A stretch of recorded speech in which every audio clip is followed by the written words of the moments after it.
உருவாகி இருக்கிற இந்த திரைப்படம் இவ்வளவு பிரம்மாண்டமான இசை வெளியீட்டு விழாவுக்கு வந்திருக்கிறதே ஒரு மிகப்பெரிய மகிழ்ச்சி. நீங்க எல்லாரும் அந்த ட்ரெய்லர் பார்த்திருப்பீங்க. முன்னோட்டம் ரொம்ப காத்திரமா இருந்துச்சு. அந்த முன்னோட்டத்தில் ஒரு ராணுவ வீரர் விவசாயியாக மாறுகிற தருணம் தான் அண்ணன் சமுத்திரகனி அவர்களுடைய கதாபாத்திரம். முன்னோட்டத்தை பத்தி ராணுவ வீரருடைய பணி என்ன? நாட்டை பாதுகாப்பது தானே. எல்லையில் பாதுகாத்தது முக்கியம்தான், கொள்ளையிலும் கொஞ்சம் பாதுகாக்க வேண்டி இருக்கிறது என்பதைத்தான் இந்த படம் மீண்டும் ஒரு முறை நமக்கெல்லாம் நினைவுபடுத்துகிறது. இந்த திரைப்பட இசை வெளியீட்டு விழாவிற்கு வருகை தந்திருக்கிற உங்கள் அனைவரையும் வருக வருக என வரவேற்பதற்காக எங்கள் ஐயா தோழர் முத்தரசன் ஐயா அவர்களை மேடைக்கு வருமாறு அன்போடு அழைக்கிறேன்.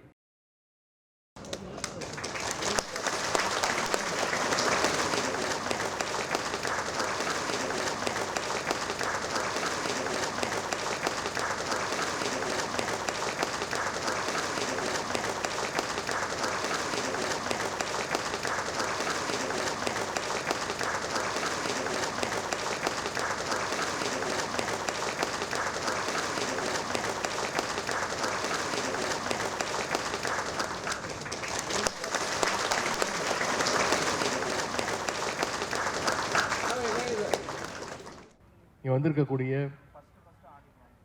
திரையுலக ஆர்வலர்களே, தோழமை கட்சியை சேர்ந்த நிர்வாகிகளே, அனைவருக்கும் முதல் என்னுடைய காலை வணக்கத்தை தெரிவித்துக் கொள்கின்றேன்.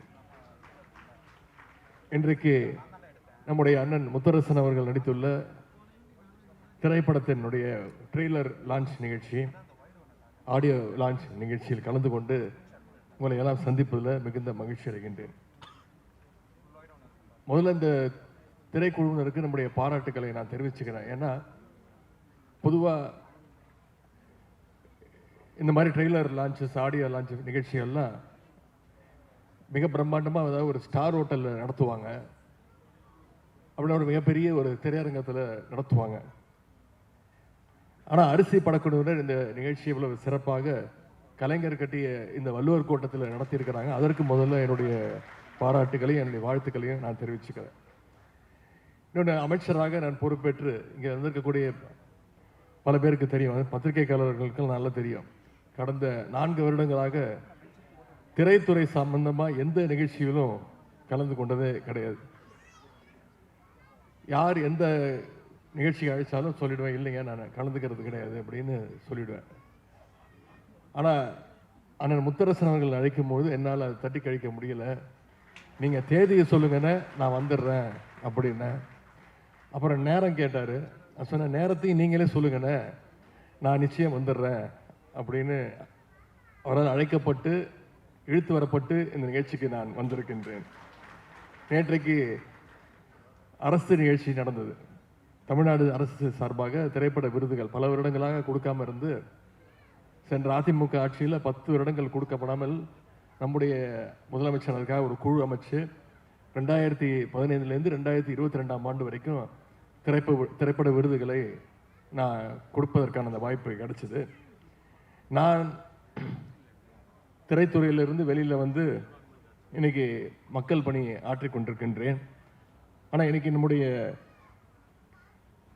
அண்ணன் இந்திய கம்யூனிஸ்ட் கட்சியினுடைய மூத்த தலைவர் அண்ணன் முத்தரசன் அவர்கள் இன்னைக்கு மக்கள் பணியிலிருந்து சினிமாவுக்கு என்ட்ரி கொடுத்திருக்கிறார்.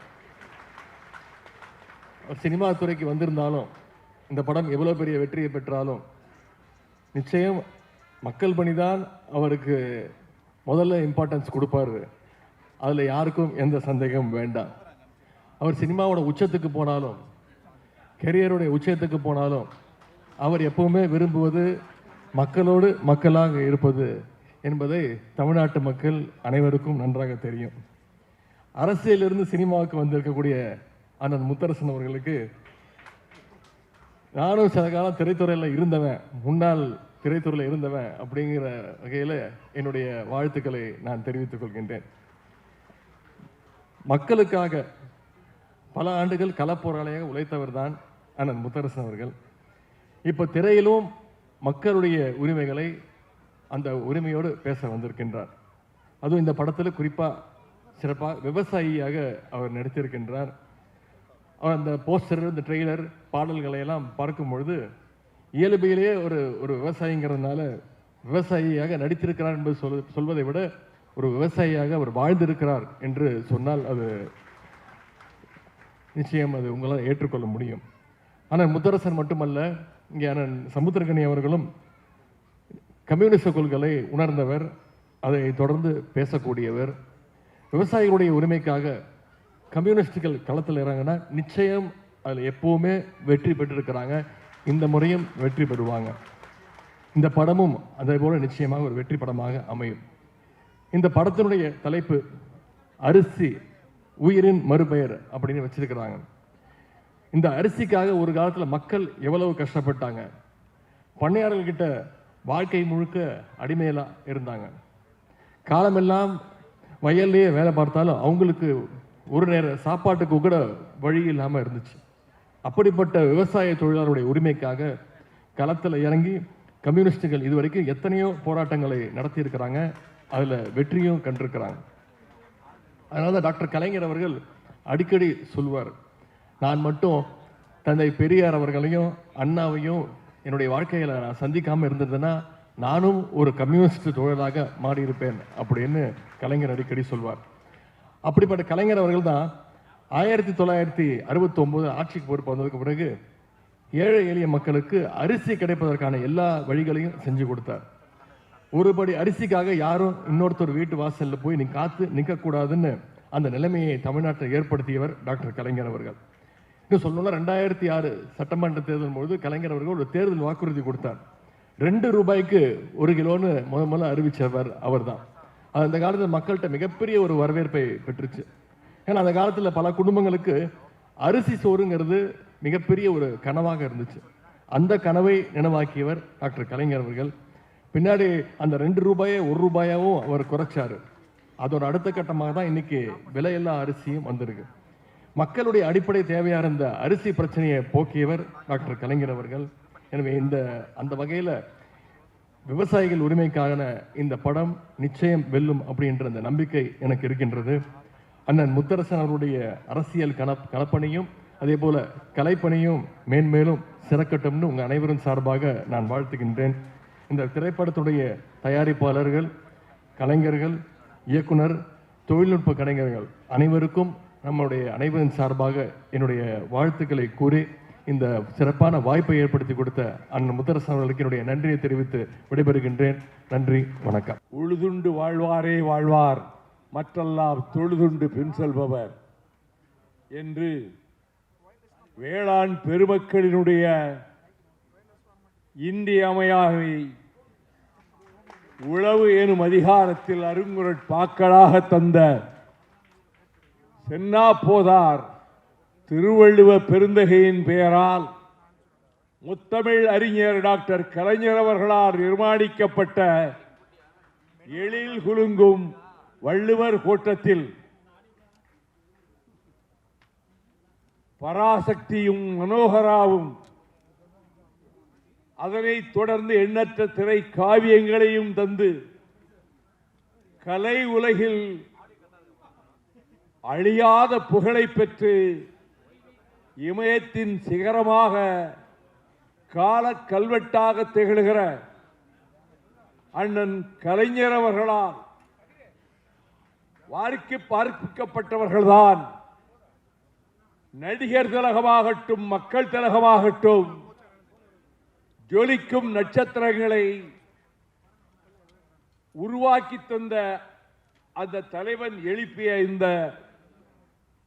வியத்தகு மாளிகையில் அரிசி உயிரின் மறுபெயர் என்ற தலைப்பில் தயாரிக்கப்பட்டிருக்கக்கூடிய திரைப்படத்தில் மதச்சார்பற்ற முற்போக்கு கூட்டணியில் பகைவர்களை வீழ்த்துகின்ற போராயுதங்களில் ஒருவராக கருதப்படுகிற இந்திய கம்யூனிஸ்ட் கட்சியினுடைய முன்னணி தலைவர் அன்பு அண்ணன் முத்தரசன் அவர்கள் இந்த காவியத்தில் உழவனாகவே மாறியிருக்கிறார். நடிப்புக்கலை என்பதை அவர் பயின்றவர் அல்ல, ஆனால் இயற்கையாக அவர் கட்டியிருக்கிற தலைப்பாகையும் தொழி உழவு என்றுதான் எங்கள் பக்கத்தில் சொல்வார்கள். அப்படி தொழில் செய்யப்பட்ட வயலில் அந்த நெல்லை வீசுகிறாரே, அது இயற்கையாக பல ஆண்டு காலம் வயலிலே நெல் வீசி இருந்தால்தான் அப்படி நெல்லை வீச முடியும். அதை வீசிக்கொண்டே வருபவர் சின்னஞ்சிறு பிள்ளையாக தொழுவத்திலே கட்டப்பட்டிருந்த தன்னுடைய அந்த மாட்டை விலை பேசி விற்றதற்கு பின்னரும் அதை போய் முகத்தை நீவி கொடுக்கின்ற பாசத்தை பொழிந்து எல்லை காக்கும் ராணுவத்தில் படை வீரராக உலவி நாட்டை காக்க படையில் சேர்ந்தேன், இந்த மண்ணை காக்கவும் வேளாண் பெருமக்களின் உரிமைகளை காக்கவும் நான் களத்திலே நிற்கிறேன் என்று நான் மதித்து வருகிற எண்ணற்ற வெள்ளித்திர நட்சத்திரங்களின் பெயர்களை அடுக்கிக் கொண்டே போகலாம். அந்த வரிசையில் ஒரு குணச்சித்திர நடிகராகவும் ஆவேசத்தை வெளிப்படுத்தி எதிரிகளோடு மோதுகிற காட்சிகளில் தத்ரூபமாக அப்படிப்பட்ட வீர செயல்களை புரிகின்றவராகவும் இன்னும் திரையுலகில் உன்னதமான இடத்தை பெறுகின்ற பிரகாசிக்கக்கூடியவரான என் கிராமத்துக்கு பக்கத்து ஊரிலே இருந்து வந்து இந்த கலை உலகிலே முத்திரை பதித்து வருகிற ஆருயிர் சகோதரர் தாமரைக்கனி அவர்களே, சமுத்திரக்கனி அவர்களே, இந்த நிகழ்ச்சிக்கு வந்து பெருமை சேர்த்திருக்கின்ற தமிழக அரசினுடைய துணை முதலமைச்சர், இளைஞர் பட்டாளத்தை வார்ப்பித்து வழிநடத்தி வருகிற எதிர்வரும் தேர்தல் களத்தில் பகைவர்களை வீழ்த்துவதற்கு இப்பொழுதே சல்லடம் கட்டிவிட்ட பாசமிகு சகோதரர் உதயநிதி ஸ்டாலின் அவர்களே, இந்த மேடையிலே அமர்ந்திருக்கின்ற அரசியல் இயக்கங்களினுடைய தலைவர்களே, திரையுலக இயக்குநர்களே, செம்படை வீரர்களே, செய்தியாளர்களே, தொலைக்காட்சி ஊடக நண்பர்களே, கலை உலகில் பிரவேசித்திருக்கிறார் அண்ணன் முத்தரசன் அவர்கள். எந்த பயிற்சியும் முன் அனுபவமும் கிடையாது, ஆனால் அந்த கதாபாத்திரமாகவே மாறிவிட்டார் என்பதை ஒரு சில நிமிடங்களிலேயே உணர முடிந்தது. இந்த மண்ணுக்கு போராடி கண்ணீர் சிந்தி வியர்வை சிந்தி ரத்தம் சிந்தி வாழ்க்கையே போராட்ட களங்கள் ஆக்கிக் கொண்ட தீராதி தீரர்கள் இந்த அரங்கத்திலும் நாடெங்கிலும் இருக்கின்ற போது இந்த தமிழ்நாட்டையே பாதுகாப்பதற்காக நான் ஒருவன்தான் அவதரித்திருக்கிறேன். நான் தான் தமிழ்நாட்டினுடைய முதல் பாதுகாவலன் என்று ஜம்பக்குரல், ஆணவக்குரல் 2 நாட்களாக ஒலித்துக் கொண்டிருக்கிற வேளையில் உண்மையாக இந்த மண்ணை காக்கின்ற போர்ப்படை வீரர்கள்தான் இந்த மேடையிலும் எதிரிலும் அமர்ந்திருக்கக்கூடியவர்கள் என்பதை நான் நினைவுபடுத்தி, அரிசி திரைப்படத்தில் சிம்பனி இசையமைத்து உலக புகழ் பெற்றாரே அண்ணன் கலைஞரால் இசைஞானி என்று பெயர் சூட்டப்பட்ட அந்த மாமேதையினுடைய தயாரிப்பிலே அவர் அமைத்து தந்த இசை பாடல்கள் இதயத்தை கவர்வதாக அமைந்திருக்கின்றன. இந்த திரைப்படம் விரைவில் வெளிவரும் என்று நான் அறிந்தேன். அது மக்களின் ஆதரவை பெறும் என்று நான் நம்புகிறேன். விவசாய மக்களுக்கு, உழவர் பெருங்குடி மக்களுக்கு ஒரு அரிசிதான் உலகத்தை காப்பாற்றுகின்ற உயிர்கருவி என்ற தத்துவத்தை தருகின்ற இந்த காவியம், திரை காவியம் மகத்தான வெற்றி பெறுவதற்கு தமிழகத்திலே வாழ்கிற கோடானு கோடி விவசாய பெருமக்கள், நான் திரைப்படங்களை பார்க்க வாருங்கள் என்று எந்த மேடையிலும் இதுவரை நான் விழித்ததில்லை. ஆனால் மண்ணை நம்பி, கலப்பையை நம்பி, கமலையை நம்பி, விதைக்கும் விதைகளை நம்பி உலகத்தை வாழ்வித்துக் கொண்டிருக்கக்கூடிய, பசிப்பிணி போக்குகின்ற மருத்துவர்களாக திகழ்கிற விவசாய பெருமக்கள், நீங்கள் திரையரங்குகளுக்கு வர வேண்டும். அரிசி உன்னதமான வெற்றி பெற்றது என்ற நிலையை விவசாயிகள் உருவாக்க வேண்டும். உங்கள் துயரங்கள், போராட்டங்கள் ஒரு பக்கம் நடந்து கொண்டிருந்தாலும் கலை உலகம் அரசியலையும் நாட்டின் தலைவிதியையும் தீர்மானிக்கின்ற இடத்தில் வேளாண்மை இருப்பதால், விவசாயம் இருப்பதால் இந்த காவியம் வெற்றி பெறும். இதிலே பங்கெடுத்திருக்கக்கூடிய அனைத்து நடிகர்களுக்கும் நான் என் வாழ்த்துக்களை தெரிவித்துக் கொள்கிறேன். நம்முடைய சமுத்திரக்கனி அவர்கள் இன்னும் உயர்ந்த விருதுகளை அவருடைய திரைப்படங்களின் மூலமாக, முதல் திரைப்படம் அவர் நடித்த திரைப்படத்தை பார்த்துவிட்டு அவர் ஒரு காவல்துறை அதிகாரியாக வந்து ட்ரெட்மில்லிலே அவர் அந்த நடை போட்டுவிட்டு கீழே இறங்கிய காட்சியை பார்த்துவிட்டு, யார் இந்த மனிதன், புதிதாக சினிமா உலகத்துக்கு வந்திருக்கிறாரே, இவரிடம் அசாத்தியமான திறமை இருக்கிறது என்ற உணர்வோடு அவரை சந்தித்த போது சொன்னார், உங்கள் கிராமத்துக்கு பக்கத்து கிராமத்தை சேர்ந்தவன், நீங்கள் பேசிய திராவிட முன்னேற்ற கழக மேடைகளை நோக்கி சைக்கிளிலே பல கல் தூரம் பயணித்தவன் என்று சொன்னபோது நான் மெய் சிலிர்த்து போனேன். வாழ்க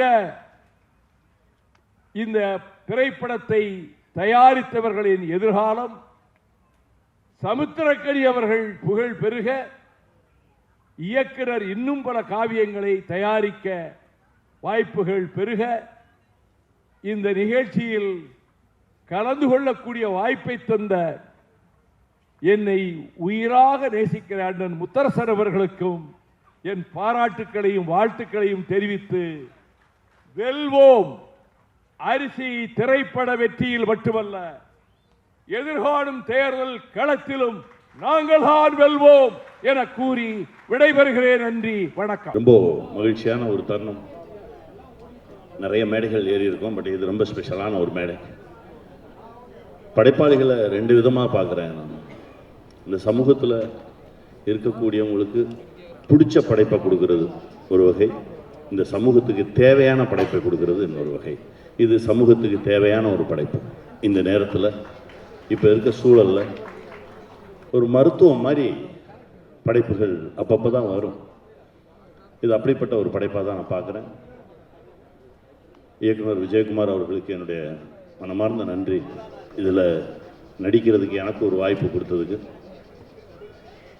ஏன்னா ரொம்ப பரபரப்பான இருந்த காலகட்டத்தில் ஒரு கால் என்னன்னு கேட்டால், ஐயா முத்தரசன் அவங்க பேரை சொன்ன உடனே எதுவுமே பேச வேணாம், வாங்க கிளம்பி போவோம் அப்படின்னு சொல்லி கிளம்பி வந்தான். அது அந்த சிவப்பு துண்டுக்கு, சிவப்பு கலருக்கு நம்ம கொடுக்குற ஒரு மரியாதை. ஏன்னா அந்த சிவப்புக்குள்ளே எல்லாமே அடங்கும். பேரன்பு இருக்கும், பெருங்கருணை இருக்கும், பெருங்கோபம் இருக்கும், மக்களுக்கான ஒரு அர்ப்பணிப்பு இருக்கும். இப்படி தான் நான் சிவப்பு கலரை பார்க்குறேன். அவரோடு நிற்கும்போது, அவரோடு பணியாற்றும் போது, இப்படியெல்லாம் மனுஷங்க இருக்காங்களா அப்படின்ற ஒரு வியப்பையும் ஆச்சரியத்தையும் தான் எனக்கு கொடுத்தாரு. ரொம்ப ரொம்ப சந்தோஷம்ப்பா. நான் அப்பா தான் கூப்பிடுவேன். ரொம்ப மகிழ்ச்சியாக இருந்தது அந்த பயணம். அவருக்கு துணையாக நடித்தாங்க ஒரு அம்மா, அவங்க பேரை கேட்டால் ரஷ்யானாங்க. அது எனக்கு இன்னும் வியப்பாக இருந்தது. ஏன்னா முதல் முறையாக அப்படி ஒரு பேரை நான் கேட்குறேன். அவங்க சொன்னாங்க, இல்லை எங்கள் ஊர் பக்கம்லாம் வந்து ரஷ்யான்ற பேர் நிறைய காமன், நிறைய பேருக்கு வச்சுருப்பாங்க அப்படின்னாங்க. இப்படி இந்த மண்ணின் மீதும் மக்களின் மீதும் பேரன்பு கொண்டவர்கள்லாம் ஒன்றா சேர்ந்து உருவாக்கிய படைப்பு தான் இந்த படைப்பு. இனி வரும் காலங்களில் உணவுக்கு தான் சண்டை. காசு பணத்தெல்லாம் வச்சு ஒன்றும் பண்ண முடியாது. நல்ல உணவு வச்சிருக்கிறவன் ஒரு பெரிய செல்வந்தனாக இருப்பான். பணக்காரன் வேற, செல்வந்தன் வேற. நல்ல காற்று, நல்ல குடிநீர், நல்ல உணவு வச்சிருக்கிறவன் தான் செல்வந்தன். அவனை நோக்கி தான் அந்த சமூகம் ஓடணும். அவங்ககிட்ட தான் போய் கை கட்டி நிற்கணும். அவங்ககிட்ட தான் உணவுக்கு கையேந்தணும். அந்த சூழல் தான் வரப்போகுது. இதற்கு முந்தைய தலைமுறை பாதுகாத்து கொடுத்த இயற்கை வளங்களை நம்ம பத்திரமா பாதுகாத்து நம்ம அடுத்த தலைமுறைக்கு கடத்தணும். அந்த பொறுப்பு நமக்கு நிறையா இருக்குது. அப்படிப்பட்ட பொறுப்போடு எடுக்கப்பட்ட திரைப்படம் தான் அரிசி. இது அடுத்த தலைமுறைக்கு ஒரு பெரிய ஆவணமாக இருக்கும். இந்த படைப்பு காலம் காலமாக பேசப்படும் இந்த படைப்பு. இதை எல்லாரும் தியேட்டரில் போய் பார்த்து இதற்கு ஒரு நல்ல ஒரு அங்கீகாரம் கொடுத்தீங்கன்னா இது மாதிரி இன்னும் நிறைய படைப்பு உங்களை தேடி வரும். வெல்வோம். மகிழ்ச்சி. அண்ணன் அவர்களை திரையில் பார்க்கிற போது மிகுந்த மகிழ்ச்சி. அவர் ஒரு நடிகராக இல்லாமல் இயல்பாக ஒரு உழவராக, விவசாயியாக பாடல் காட்சிகளில் வந்து போனதை நாம் பார்த்தோம். இந்த திரைப்படம் பொருத்தமான ஒரு காலச்சூழலில் வெளிவருகிறது. அமெரிக்காவோடு வர்த்தக ஒப்பந்தம் போட்டிருக்கிற நமது பிரதமர் மோடி அவர்கள் அல்லது பாஜக அரசு 20 ஆண்டுகளுக்கு வரியில்லாமல் அமெரிக்காவிடமிருந்து உணவுப் பொருள் உள்ளிட்ட அனைத்தையும் இறக்குமதி செய்வதற்கு உடன்பட்டிருக்கிறார்கள். அரிசி உட்பட கோதுமை, அரிசி உள்ளிட்ட உணவுப் பொருள்கள் உட்பட என்ன பொருளை அமெரிக்காவிலிருந்து இங்கே இறக்குமதி செய்தாலும் வரி இல்லை.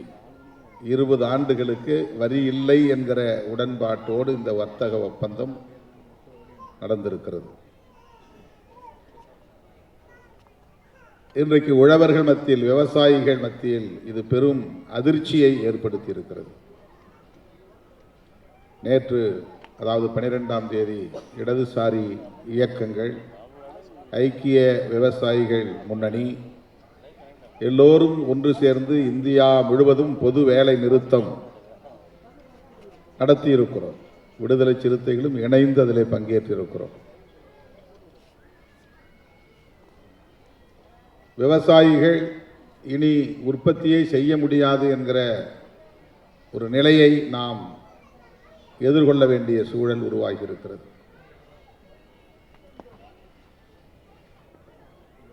ஒரு வசனம், அண்ணன் பேசிய வசனம், நான் உற்பத்தி செய்கிறேன், விவசாயம் செய்கிறேன், நெல்லை உற்பத்தி செய்கிறேன்,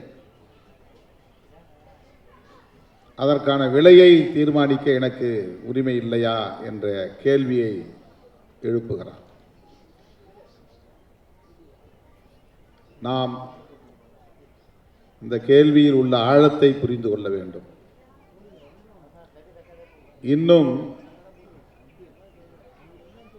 ஆதார விலையை நிர்ணயிப்பதற்கு ஒரு சட்டத்தை கொண்டு வர முடியவில்லை. அரிசியை தவிர அல்லது உணவுப் பொருள், நாம் உற்பத்தி செய்யக்கூடிய அரிசி, கோதுமை போன்ற பொருள்களை தவிர விவசாயிகளின் உற்பத்தி பொருள்களை தவிர மற்ற பொருள்களுக்கு மற்றவர்கள் உற்பத்தி செய்கிறவர்கள் விலையை நிர்ணயிக்க முடிகிறது. ஆனால் விவசாயிகள் தாம் உற்பத்தி செய்யக்கூடிய பொருளை அதற்கான ஆதார விலையை நிர்ணயிக்க முடியாத ஒரு சூழல்.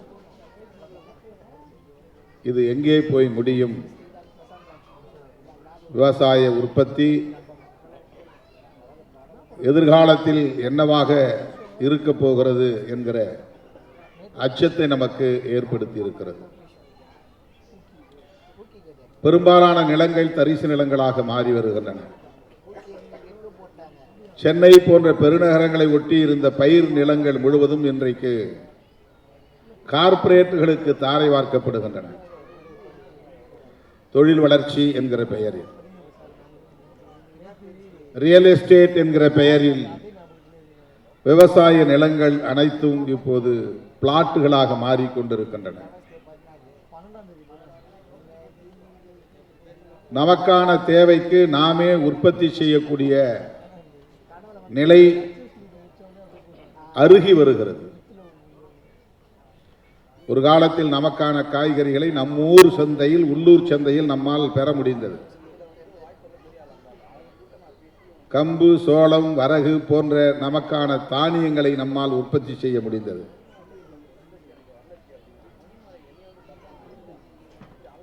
இன்றைக்கு அந்த விவசாயம் இருக்கிறதா என்றால் இல்லை.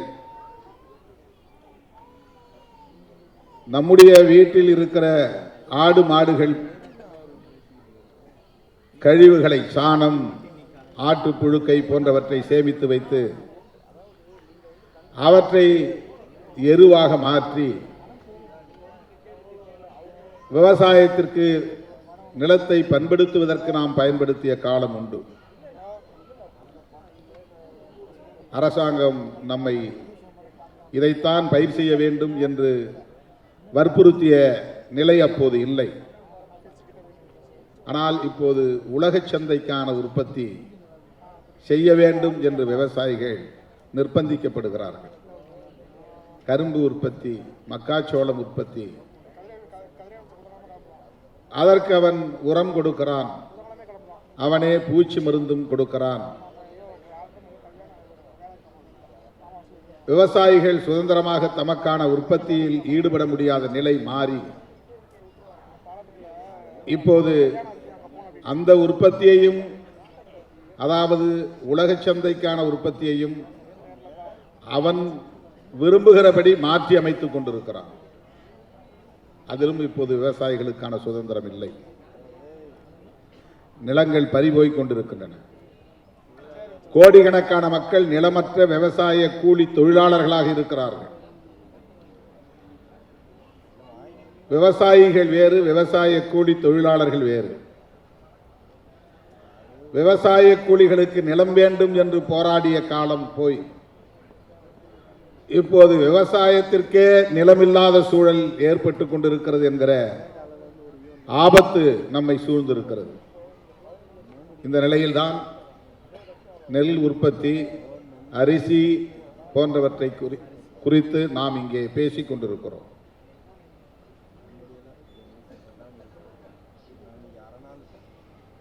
விவசாயம் பாழ்பட்டு போனால் எதிர்கால சந்ததியினரின் நிலை கவலைக்குரியதாக மாறும். வேளாண் சட்டங்கள் எந்த அளவுக்கு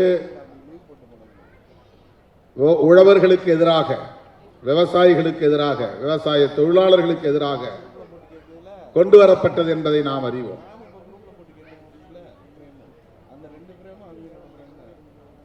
டெல்லியை சுற்றியுள்ள மாநிலங்களை சார்ந்த விவசாய பெருங்குடி மக்கள், குறிப்பாக இடதுசாரி அரசியலால் ஈர்க்க பெற்ற விவசாய இயக்கங்கள் தான் உறுதியாக நின்று போராடி, ஓராண்டுக்கு மேலாக தொடர்ந்து போராடி அந்த சட்டங்களை திரும்ப பெற வைக்கக்கூடிய சூழல் அரசியல் நிர்பந்தத்தின் காரணமாக உருவானது.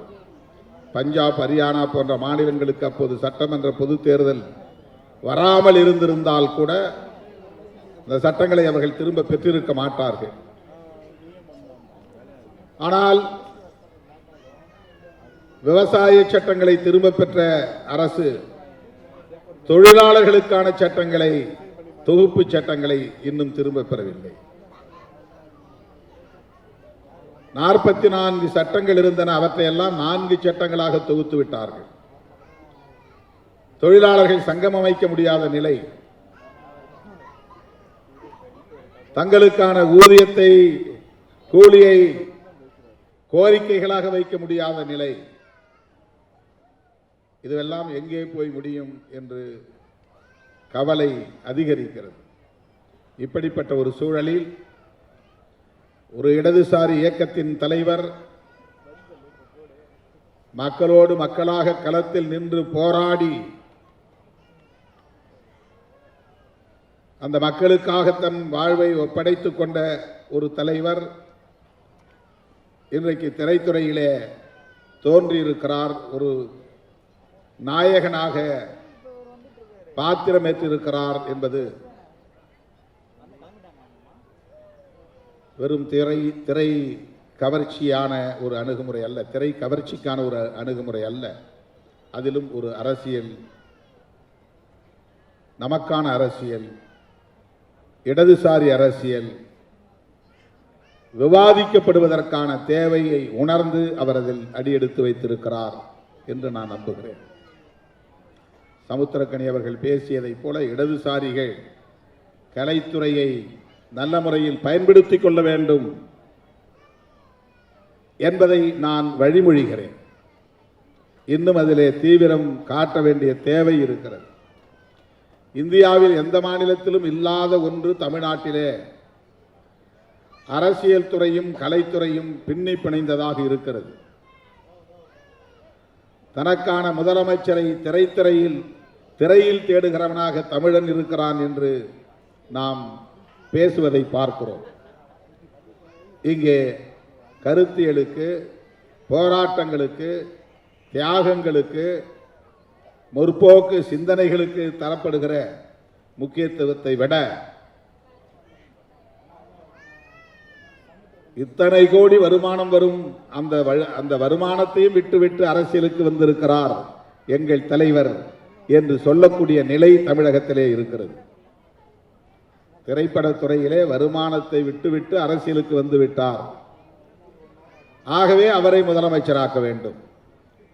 ஊர் ஊராய் செல்ல வேண்டாம், மக்களுக்காக போராட வேண்டாம், வழக்குகளை சுமக்க வேண்டாம், தடியடி வாங்க வேண்டாம், சிறைச்சாலை செல்ல வேண்டாம், ஏகம் எதுவும் செய்ய வேண்டாம். திரையில் தோன்றினால் தமிழ்நாட்டின் முதலமைச்சராகிவிட முடியும். இது இந்தியாவில் எந்த மாநிலத்திலும் இல்லாத ஒரு நிலை. எல்லா மாநிலங்களிலும் திரைக்கலைஞர்கள் இருக்கிறார்கள், இயக்குநர்கள் இருக்கிறார்கள், சூப்பர் ஸ்டார்கள் இருக்கிறார்கள். அமிதாப் பச்சன் இந்தியாவிலேயே ஒரு புகழ்பெற்ற சூப்பர் ஸ்டார் தான். ஆனால் அவர் முதலமைச்சராக ஆசைப்பட்டதில்லை. கேரளாவிலே அப்படி பல சூப்பர் ஸ்டார்கள் உண்டு, மம்முட்டி போன்றவர்கள். அவர்கள் முதலமைச்சராக ஆசைப்பட்டதில்லை. ஆந்திராவிலும் உண்டு, கர்நாடகாவிலும் உண்டு. ஆனால் இந்தியாவில் மட்டும்தான் ஒரு படத்தில் நடித்தால் போதும் அடுத்து முதலமைச்சராகலாம் என்கிற நிலை. ஜனநாயகத்தில் எல்லோருக்கும் அந்த உரிமை உண்டு, நாம் அதை மறுக்கவில்லை. ஆனால் இந்த சிந்தனை போக்கு இருக்கிறதே, இந்த உளவியல் இருக்கிறதே, இந்த திரைத்துறை தமிழக அரசியல் களத்தில் ஏற்படுத்தி இருக்கிற தாக்கம் இருக்கிறதே, அது ஒரு பிற்போக்கானதாக இருக்கிறது என்கிற கவலையில் இருந்துதான் சமுத்திரக்கனி அவர்கள் இங்கே இடதுசாரிகள் கலைத்துறையில் இன்னும் தீவிரமாக ஈடுபட வேண்டும் என்பதை முன்மொழிந்திருக்கிறார் என்று நான் நம்புகிறேன். பல தோழர்கள் இன்றைக்கு இடதுசாரி சிந்தனை உள்ளவர்கள் திரைத்துறையில் இருக்கிறார்கள். அவர்கள் கம்யூனிஸ்ட் கட்சிகளில் இல்லாமல் இருக்கலாம்,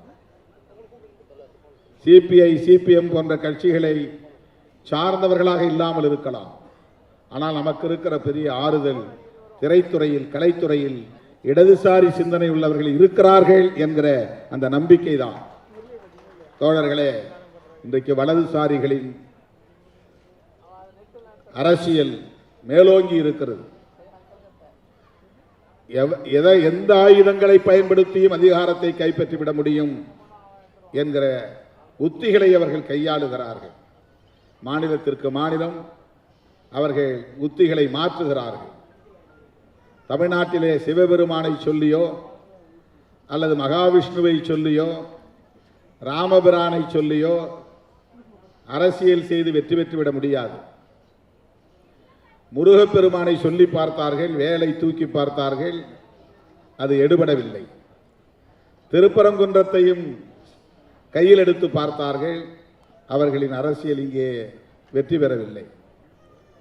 ஆகவே திரைத்துறையை சார்ந்தவர்களை வளைத்து போட்டு அதன் மூலம் ஆட்சி மாற்றத்தை ஏற்படுத்தி, எப்படி டெல்லியிலே ஷீலா தீட்சித்தை மாற்றி கெஜ்ரிவால் அவர்களை அமர வைத்து பிறகு அவரையும் தூக்கி எறிந்து விட்டு இன்றைக்கு அவர்கள் கனவை நனவாக்கி கொண்டிருக்கிறார்களோ அதை போல தமிழகத்திலும் அவர்கள் ஒரு உத்தியை கையாள பார்க்கிறார்கள். ஆட்சி மாற்றம் நிகழ்வது அது தவிர்க்க முடியாதது. இன்றைக்கு வரும், நாளைக்கு போகும். ஆனால் யார், எந்த சிந்தனை உள்ளவர்கள், எத்தகைய சிந்தனை உள்ளவர்கள், என்ன அரசியல் பேசக்கூடியவர்கள், எந்த நிலைப்பாட்டை கையில் எடுக்கிறவர்கள் ஆட்சியில் இருக்க வேண்டும் என்பது குறித்த பார்வை நமக்கு தேவைப்படுகிறது. வலதுசாரிகளின் கை நாளுக்கு நாள் வலுப்பெற்று வருவது ஒட்டுமொத்த தேசத்திற்கே தீங்கு விளைவிப்பதாகும். அமெரிக்க அதிபரோடு போட்டிருக்கிற இந்த ஒப்பந்தம் அதற்கு ஒரு சான்று. விவசாயத்தை பாதுகாக்க வேண்டுமானால், விவசாயிகளை பாதுகாக்க வேண்டுமானால், விவசாய கூலி தொழிலாளர்களை பாதுகாக்க வேண்டுமானால் இந்திய மண்ணில் இடதுசாரி அரசியல் இன்னும் வலுப்பெற வேண்டும். அனைத்து தளங்களிலும் அது விரிவடைய வேண்டும். தமிழ்நாட்டில் அது திராவிடம் என்கிற பெயரில் இயங்குகிறது என்பதால் தான் இடதுசாரிகள் திராவிட கட்சிகளோடு, குறிப்பாக இன்றைக்கு மதசார்பற்ற முற்போக்கு கூட்டணியில் இடம்பெற்று இயங்கி வருவதை நாம் பார்க்கிறோம். பெரியார் அரசியலும் மார்க்சிய அரசியலும் அம்பேத்கரிய அரசியலும் ஒரே நேர்கோட்டில் பயணிக்கக்கூடியவை. முதன்மைப்படுத்துவதிலே முரண்பாடுகள் இருக்கலாம், எந்த அரசியலை முதன்மைப்படுத்துவது என்பதிலே முரண்பாடுகள் இருக்கலாம். ஆனால் இவை அனைத்தும் இடதுசாரி அரசியல்தான். எனவே நாம் அந்த புரிதலோடு திரைத்துறையையும் கையாளுவோம் என்கிற நம்பிக்கையில்தான் அண்ணன் முத்தரசன் அவர்கள் இன்றைக்கு ஒரு நாயகனாக இந்த திரைப்படத்தில் தோன்றியிருக்கிறார் என்று நம்புகிறேன். அவர் இந்திய கம்யூனிஸ்ட் கட்சியின் மாநில செயலாளராக பொறுப்பேற்ற காலத்தில் மக்கள் நல கூட்டணி அமைந்த சூழலில் அவரோடு நெருக்கமாக நின்று பணியாற்றக்கூடிய வாய்ப்பை பெற்றவன் அவர். இன்றைக்கு கலைத்துறையிலும் அடியெடுத்து வைத்திருக்கிறார் என்றால் இந்த கலைத்துறையை இடதுசாரி மயப்படுத்துவதில் அவருக்கு ஒரு பொறுப்பு இருக்கிறது, பங்கு இருக்கிறது என்பதை நானும் உணர்கிறேன். அவருக்கு என்னுடைய வாழ்த்துக்கள். இந்த திரைப்படத்தை இயக்கியிருக்கிற இயக்குனர் விஜயகுமார் அவர்களுக்கு என்னுடைய வாழ்த்துக்கள். நாடறிந்த புகழ்பெற்ற திரைக்கலைஞர் சமுத்திரக்கனி அவர்களுக்கும் என்னுடைய நெஞ்சார்ந்த வாழ்த்துக்கள். இந்த திரைப்படம் மக்களின் ஏகோபித்த ஆதரவை பெற்று வெற்றி பெற வேண்டும் என்று வாழ்த்தி வாய்ப்புக்கு நன்றி கூறி முடிக்கிறேன். நன்றி, வணக்கம். தொடர்களே, எந்த ஒரு திரைப்படமும் ஒரு கூட்டு முயற்சியின் குறியீடு தான். நிறைவில் அது வெற்றி அடைகிற பொழுது அதனுடைய கதாநாயகர்களை கொண்டாடுவார்கள், இயக்குநர்களை அல்லது தயாரிப்பாளர்களை கொண்டாடுவார்கள். முகம் தெரியாத பலர் இருப்பார்கள் அங்கே. முகம் தெரியாத பலரின் கூட்டு உழைப்பு தான் திரைப்படங்களினுடைய வெற்றி உருவாக்கும். அந்த வகையில் முகம் தெரிந்தவர்கள் மட்டுமல்ல, முகம் தெரியாதவர்களையும் சேர்த்து கம்யூனிஸ்ட் கட்சியின் தமிழ்நாடு மாநில குழுவின் சார்பில் வாழ்த்துவதற்கு நான் கடமைப்பட்டிருக்கிறேன். தொடர்களே, நண்பர்களே, தொடர் முத்தரசன் எங்கள் கட்சியின் தலைவர், முன்னாள் மாநில செயலாளர். முதலில் இப்படி ஒரு குறும்படம் இருக்கிறது, அதில் நான் நடிக்கலாமா என்று முதலில் ஆலோசனை கேட்டதே என்னை தான். நான் அப்பொழுது மாநில துணை செயலாளர். நான் உடனே சொன்னேன், நல்லதொரு வாய்ப்பு தானே இது. கார்ப்பரேட் நிறுவனங்களை எதிர்த்து ஒரு சிறு திரைப்படம் என்றாலும் அதை நாம் பயன்படுத்திக் கொள்ளலாம் என்று நான் தான் சொன்னேன். அது உருவெற்று சிறந்த திரைப்படமாக வந்திருப்பதற்கு மகிழ்ச்சி, வாழ்த்துக்கள். அது வெற்றி பெற வேண்டும் என்று நான் கேட்டுக்கொள்கிறேன். திரையுலகுக்கு தொடர் முத்தரசன் அடி எடுத்து வைத்திருக்கிறார். இது புதிதல்ல. கம்யூனிஸ்ட் பேரியக்கம் திரையுலக தோழர்களுடன் நாடக உலகத்தோடு தொடர்புகளை ஏற்படுத்திக் கொண்டதில் பெரும் பங்கு வகித்தவர் தோழர் ஜீவா. பிறகு ஜெயகாந்தன், KCS அருணாச்சலம், பட்டுக்கோட்டை கல்யாண சுந்தரம், இப்படி மகத்தான மனிதர்கள் திரையுலகிற்கு சென்றார்கள். திரையை இடது பக்கம் திருப்புவதற்கான முயற்சிகள் அந்த முயற்சி. ஆனாலும் நேரடியாக கம்யூனிஸ்ட் கட்சியில் இல்லாவிட்டாலும் தமிழ் திரையுலகில் இன்றைக்கு மகத்தான இளைஞர்களும் சிந்தனையாளர்களும் தமிழ் திரையுலகை இடது பக்கம் திருப்புவதற்கு கடுமையான முயற்சிகளை மேற்கொண்டிருக்கிறார். எனவே தமிழ் திரையுலகமும் உலக திரையுலகமும் இடது பக்கம் தான் திரும்பும். ஒரு சின்ன மனிதர், சாதாரண உருவம் குறித்த ஒரு சாதாரண மனிதர் சாப்ளின் அமெரிக்க ஏகாதிபத்தியத்தை எதிர்த்து, பிரிட்டிஷ் ஏகாதிபத்தியத்தை எதிர்த்து தனது திரைப்படங்களில் மகத்தான கருத்துக்களை துணிச்சலாக சொன்ன சார்லி சாப்ளின் இன்றைக்கும் கம்யூனிஸ்ட் என்றே அறியப்படுகிறார் என்பதை வரலாறு கடந்து சென்று விட முடியாது. நான் முடிக்கிறேன். தோழர் முத்தரசனை கம்யூனிஸ்ட் பேரியக்கம் தமிழ் திரையுலகுக்கு தந்திருக்கிறது. அதே போன்ற இளையராஜா, பாவலர் வரதராஜ்,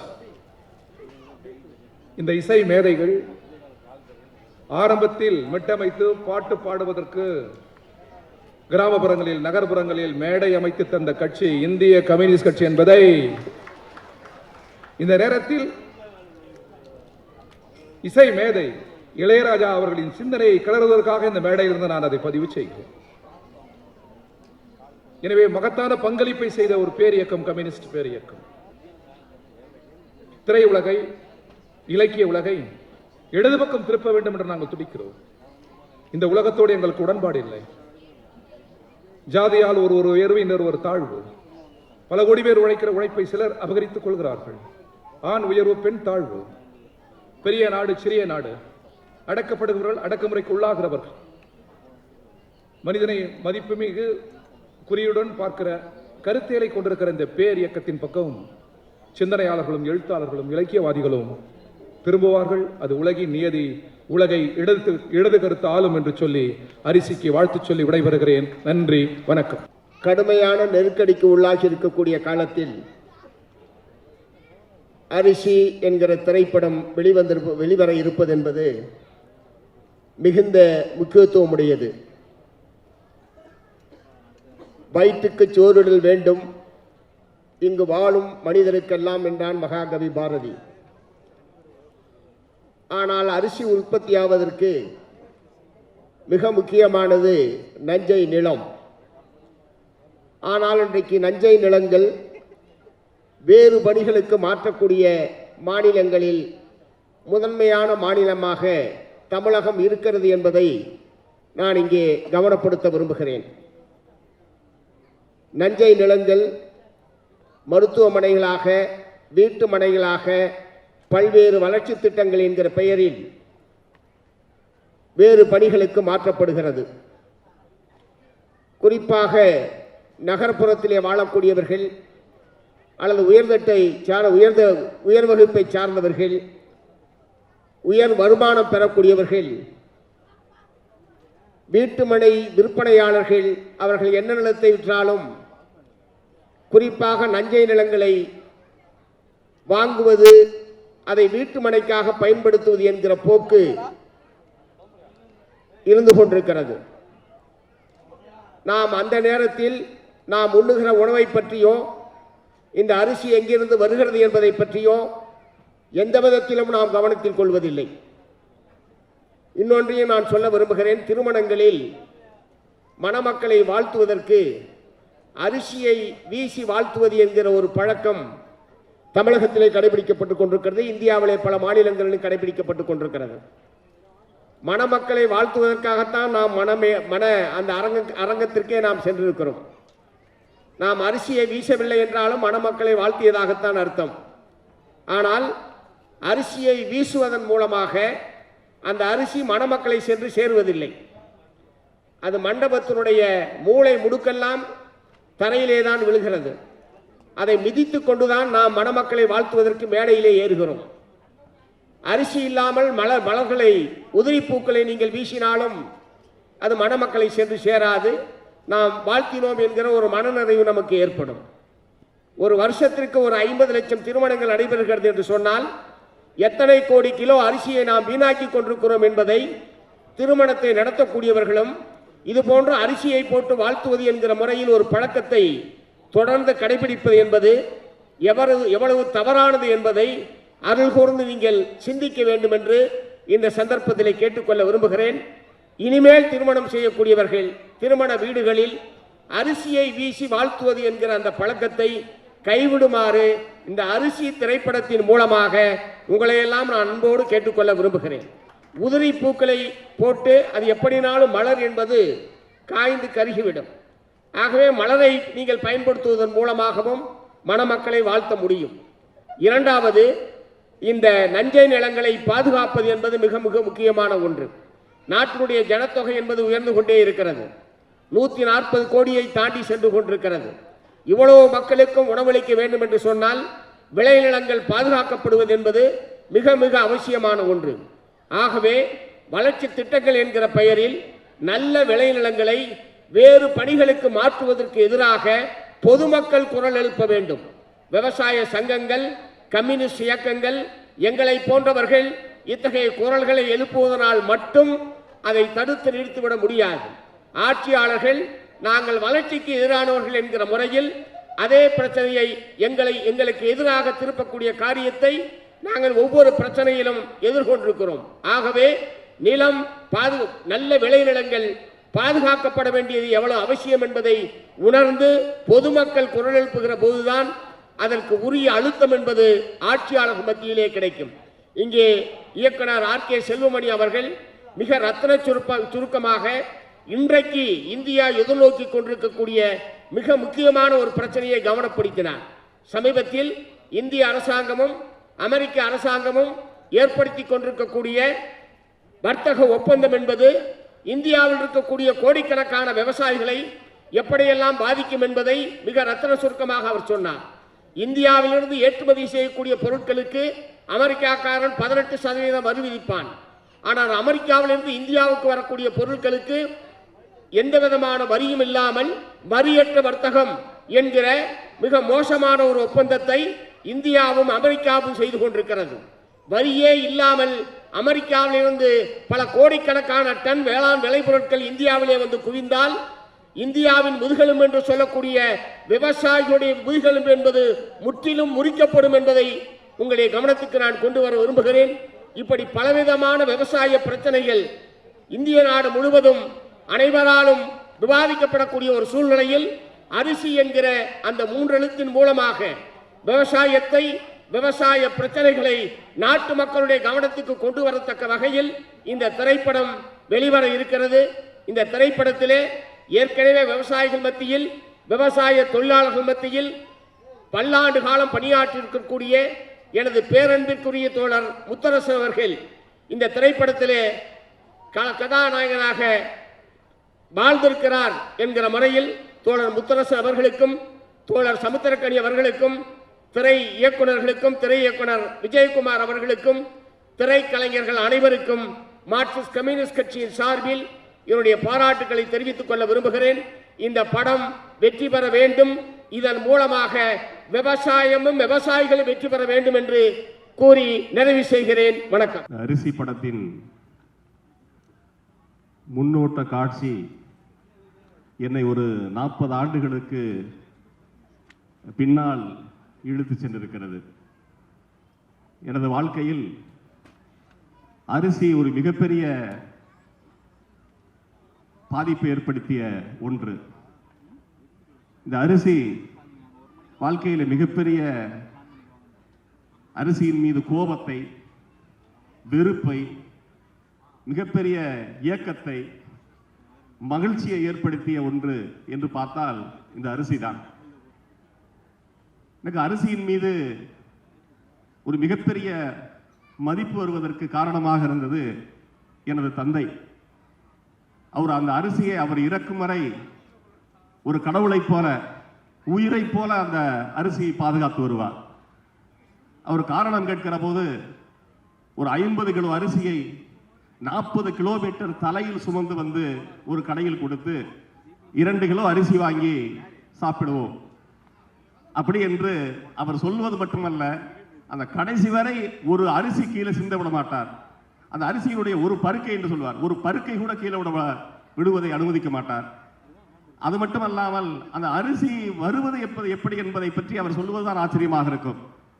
அவர் அந்த ரேஷன் கார்டு துணை முதல்வர் பேசுகிற போது சொன்னார், தமிழ்நாட்டிலே அரிசியினுடைய முக்கியத்துவத்தை உணர்ந்து ஆட்சிகள் மாறியது, மாற்றங்கள் வந்திருக்கிறது. ஆனால் அரிசியின் மீது ஒரு தாக்கம், அரிசியை பற்றியான ஒரு புரிதல் தமிழ்நாட்டில் தொடர்ந்து இருக்கிறது என்பதை நம்மால் உணர முடிகிறது. ஆனால் அந்த ரேஷன் கார்டை அவருடைய எப்போதுமே அவருடைய அப்பா பெட்டிக்குள்ள அப்படியே பாதுகாப்பாக, அப்படி பத்திரமாக, பொக்கிசமாக பாதுகாப்பார். நான் கேட்பேன், இது ஏன் இவ்வளவு தூரம் நீங்களே வச்சிருக்கீங்கன்னு சொல்லி. ஏன்னால் இன்றைக்கு 1 ரூபாய்க்கு அரிசி கிடைக்கிறது, விலையில்லா அரிசி கிடைக்கிறது. இந்த அரிசியினுடைய மதிப்பு என்ன என்பது உங்களுக்கெல்லாம் தெரியாது, எனக்கு தான் தெரியும் என்று அவருடைய வரலாறை சொல்லுவார். எனவே அதற்கு பிறகு இன்னமும் கூட எனக்கு பல்வேறு விதமான உணவுகள் கொடுத்தால் கூட இன்றைக்கும் அரிசியின் மீது இருக்கிற அந்த காதல், அரிசியின் மீது இருக்கிற அந்த விருப்பம் இன்னும் குறைந்தபாடில்லை. அதோடு மட்டுமல்ல, இன்றைக்கு அரிசியை விளைவித்து அனைவரு பசியும் போக்கும் ஆகச்சிறந்த ஒரு தொழில் விவசாய கூலி தொழில். அந்த விவசாய கூலியாக தன் வாழ்நாள் முழுவதும் உழைத்த என்னுடைய தாய் கடைசி வரையும் இந்த அரிசி தனக்கு போதுமான அளவுக்கு கிடைக்கவில்லை என்று ஏக்கத்தோடு இறந்து போனார். எனவே இன்றைக்கும் கூட எளிய மக்கள், சாமானிய மக்களினுடைய வாழ்க்கையில் அரிசி ஒரு மிகப்பெரிய பாதிப்பை உண்டுபடி கொண்டுதான் இருக்கிறது, ஏற்படுத்திக் கொண்டே இருக்கிறது. ஆனால் அந்த எளிய மக்கள், சாமானிய மக்கள் இன்றைக்கும் விலையில்லா அரிசி வாங்கும் நிலையில் இருக்கிறார்கள் என்பது வேதனை. ஆனால் அந்த அரிசி அவருடைய வாழ்க்கையில் எவ்வளவு பெரிய ஒரு நம்பிக்கையை ஏற்படுத்தி இருக்கிறது என்பது இன்னொரு புறத்திலே. எனவே அந்த அடிப்படையிலே இந்த அரிசி என்கிற பெயரில் வந்திருக்கிற படம் உண்மையிலே ஒரு மகிழ்ச்சியான ஒரு திரைப்படம் என்று நான் எண்ணுகிறேன். இன்னொன்று, இதனுடைய கதை நாயகனை பற்றி தோழர்கள் சொல்லுகிற போது சொன்னார்கள், அவர் தரையில் இது நாள் வரை என்ன செய்தாரோ, தன் வாழ்க்கையை விவசாயிகளுக்காக, விவசாய கூலி தொழிலாளர்களுக்காக ஒப்படைத்த ஒரு இயக்கம் செங்கொடி இயக்கம். அதற்கிலே தன்னை இணைத்துக் கொண்டு தரையில் என்ன செய்தாரோ அதை தான் திரையில் வந்திருக்கிறார். அவர் நடிக்கவில்லை. என்னை பொறுத்தவரை அவருடைய காட்சிகள் எல்லாம் பார்க்கிற போது அவர் தரையில இந்த மக்களுக்காக, விவசாயிகளுக்காக, கூலி தொழிலாளர்களுக்காக போராடுகிறார். அதை பாதுகாக்க வேண்டும் என்று தன் வாழ்வை ஒப்படைத்த ஒருவர் தரையில் வந்தது அப்படியே திரையில் வந்திருக்கிறார். எனவே ஒரு திரைப்படம் என்பது எனக்கு என்னன்னா, எளிய மக்கள், சாமானிய மக்களுடைய வாழ்க்கையை பேசிய கதைகள் வெற்றி பெறுகிறது, புத்தகங்கள் வெற்றி பெறுகிறது, கட்டுரைகள் வெற்றி பெறுகிறது. ஆனால் பாட்டாளி வர்க்கத்தின் வாழ்க்கை வெற்றி பெறவில்லை, அது அங்கேதான் இருக்கிறது. எனவேதான் அதில் மாற்ற வேண்டும் என்பதற்காகத்தான் செங்கொடியை கையில் பிடித்து 100 ஆண்டுகளாக நாங்கள் தொடர்ந்து அதோடு பயணிக்கிறோம், போராடுகிறோம். ஆனால் நான் நிறைவாக ஒன்று மட்டும் சொல்லி விடைபெறுகிறேன். திரைத்துறையை பொறுத்தவரை வெளியிலிருந்து பார்க்கிற போது எளிமையான ஒன்றாக தெரிகிறது, காட்சி மட்டும் தெரிந்தது. நானும் தோழரை போல ஒரு திரைப்படத்தில் ஒரு நண்பருடைய ஆர்வத்தால், தூண்டுதலால் ஒரு திரைப்படத்தில் நடித்து நெருங்கி பார்க்கிற சூழல் வந்தது. அப்பொழுதுதான் திரைத்துறைக்குள்ள ஒரு படம் வெளியில் வந்து வெற்றி பெறுவது, அந்த திரை கலைஞர்கள், இயக்குநர்கள், தயாரிப்பாளர்கள் தொடர்ந்து நிற்பது எவ்வளவு பெரிய சிக்கல் என்பதை உணர்ந்திருக்கிறேன். இந்த திரைப்படம் என்பது ஒரு வெற்றி திரைப்படமாக மாற வேண்டும். இந்த காலகட்டத்திற்கு எது தேவையோ அதை தோழர் முத்தரசன் அவர்கள் முன்னெடுத்திருக்கிறார். நேற்றைய தினம் கூட ஒரு வேளாண்மை கருத்தரங்கத்தில் நான் கலந்து கொள்ளும் பொழுது, இந்தியாவில் 53.8 மில்லியன் அரிசி பற்றாக்குறை இருக்கிறது.